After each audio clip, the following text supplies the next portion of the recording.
ಇವತ್ತು ನಾವು ಪ್ರಪಂಚದಾದ್ಯಂತ ಫೇಮಸ್ ಆಗಿರೋ ಮನಿ ಹೈಸ್ಟ್ ವೆಬ್ ಸೀರೀಸ್ ಬಗ್ಗೆ ಮಾತಾಡೋಣ. ಈ ಸೀರೀಸ್ ಬರೀ ಕಳ್ಳತನದ ಬಗ್ಗೆ ಅನ್ಸುತ್ತೆ, ಆದ್ರೆ ಇದರಲ್ಲಿ ನಮಗೆ ಜೀವನಕ್ಕೆ ಬೇಕಾದ ಅದ್ಭುತವಾದ ಮನಿ ಲೆಸನ್ಸ್ ಅಡಗಿದೆ. ನಮ್ಮ ಚಾನೆಲ್ ಯಾರ್ಡ್ನಲ್ಲಿ ನಾವು ಯಾವಾಗ್ಲೂ ಅಸೆಟ್ಸ್ ಮತ್ತು ವೆಲ್ತ್ ಬಗ್ಗೆ ಮಾತಾಡ್ತೀವಿ ಅಲ್ವಾ? ಹಾಗಾಗಿ ಪ್ರೊಫೆಸರ್ ಅವರ ಮಾಸ್ಟರ್ ಪ್ಲಾನ್ನಿಂದ ನಾವು ಕಲಿಯಬೇಕಾದ ಟಾಪ್ 3 ಸೀನ್ಗಳ ವಿಶ್ಲೇಷಣೆ ಇಲ್ಲಿದೆ. ಮೊದಲನೇದಾಗಿ, ಆ ಮೊದಲ ಸೀನ್ ನೆನಪಿದೆಯಾ?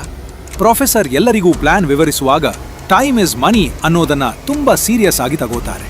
ಅವರು ರಾಯಲ್ ಮಿಂಟ್ ಒಳಗೆ ಹೋದ್ಮೇಲೆ ಹಣ ಕದಿಯಲ್ಲ, ಬದಲಾಗಿ ಹೊಸ ನೋಟುಗಳನ್ನ ಪ್ರಿಂಟ್ ಮಾಡ್ತಾರೆ. ಇಲ್ಲಿ ನಮಗೆ ಸಿಗೋ ದೊಡ್ಡ ಪಾಠ ಅಂದ್ರೆ ಅಸೆಟ್ ಕ್ರಿಯೇಷನ್. ನಾವು ಬರೀ ಬೇರೆಯವರ ಹತ್ತಿರ ಇರೋ ದುಡ್ಡನ್ನ ಗಳಿಸೋದಕ್ಕೆ ಟ್ರೈ ಮಾಡಬಾರ್ದು, ಬದಲಾಗಿ ನಮ್ಮದೇ ಆದ ಒಂದು ಸಿಸ್ಟಮ್ ಅಥವಾ ಅಸೆಟ್ ಕ್ರಿಯೇಟ್ ಮಾಡಬೇಕು. ಅದು ನಮಗೆ ಕಂಟಿನ್ಯೂಯಸ್ ಆಗಿ ರಿಟರ್ನ್ಸ್ ಕೊಡುತ್ತಿರಬೇಕು. ರಿಯಲ್ ಲೈಫ್ನಲ್ಲಿ ಇದು ನಿಮ್ಮ ಇನ್ವೆಸ್ಟ್ಮೆಂಟ್ ಅಥವಾ ಬಿಸ್ನೆಸ್ ಆಗಿರಬಹುದು. ಸೀರೀಸ್ನಲ್ಲಿ ಅವರು ಪ್ರತಿಯೊಂದು ಸೆಕೆಂಡ್ಗೆ ಇಷ್ಟೇ ನೋಟು ಪ್ರಿಂಟ್ ಆಗಬೇಕು ಅಂತ ಟಾರ್ಗೆಟ್ ಇಟ್ಕೊಂಡಿರ್ತಾರೆ. ಅಂದ್ರೆ ನಿಮ್ಮ ಫೈನಾನ್ಷಿಯಲ್ ಗೋಲ್ಸ್ ಕೂಡ ಅಷ್ಟೇ ಪ್ರಿಸೈಸ್ ಆಗಿರಬೇಕು.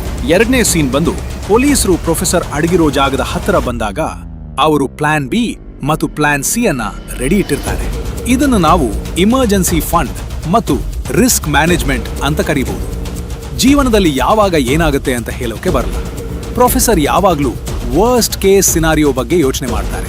ನಾವು ಕೂಡ ನಮ್ಮ ಲೈಫ್ನಲ್ಲಿ ಕನಿಷ್ಠ 6 ತಿಂಗಳ ಖರ್ಚಿಗೆ ಆಗುವಷ್ಟು ಎಮರ್ಜೆನ್ಸಿ ಫಂಡ್ ಇಟ್ಕೋಬೇಕು. ಮಾರ್ಕೆಟ್ ಕ್ರ್ಯಾಶ್ ಆದ್ರೂ ಅಥವಾ ಕೆಲಸ ಹೋದ್ರೂ ನೀವು ಸ್ಟೇಬಲ್ ಆಗಿರಬೇಕು ಅಂದ್ರೆ ಈ ಬ್ಯಾಕಪ್ ಪ್ಲಾನ್ ತುಂಬಾ ಇಂಪಾರ್ಟೆಂಟ್.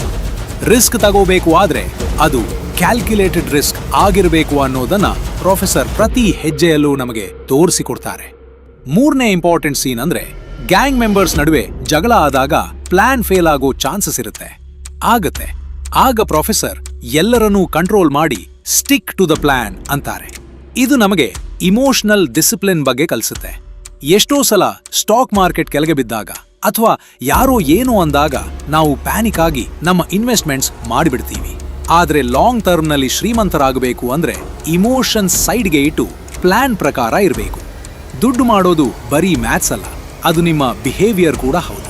ಈ 3 ಪಾಠಗಳನ್ನ ನಿಮ್ಮ ಲೈಫ್ನಲ್ಲಿ ಅಳವಡಿಸಿಕೊಂಡ್ರೆ ನೀವು ಕೂಡ ನಿಮ್ಮ ಫೈನಾನ್ಷಿಯಲ್ ಫ್ರೀಡಮ್ ಅನ್ನು ಹೈಸ್ಟ್ ಅನ್ನ ಸಕ್ಸಸ್ಫುಲ್ ಆಗಿ ಕಂಪ್ಲೀಟ್ ಮಾಡಬಹುದು. ನಿಮಗೆ ಈ ಅನಾಲಿಸಿಸ್ ಇಷ್ಟ ಆದ್ರೆ ಮುಂದಿನ ಸಲ ಯಾವ ಮೂವಿ ಅಥವಾ ಸೀರೀಸ್ನ ಮನಿ ಲೆಸನ್ಸ್ ಬೇಕು ಅಂತ ತಿಳಿಸಿ, ನಾವು ಅದರ ಬಗ್ಗೆ ಡಿಸ್ಕಸ್ ಮಾಡೋಣ.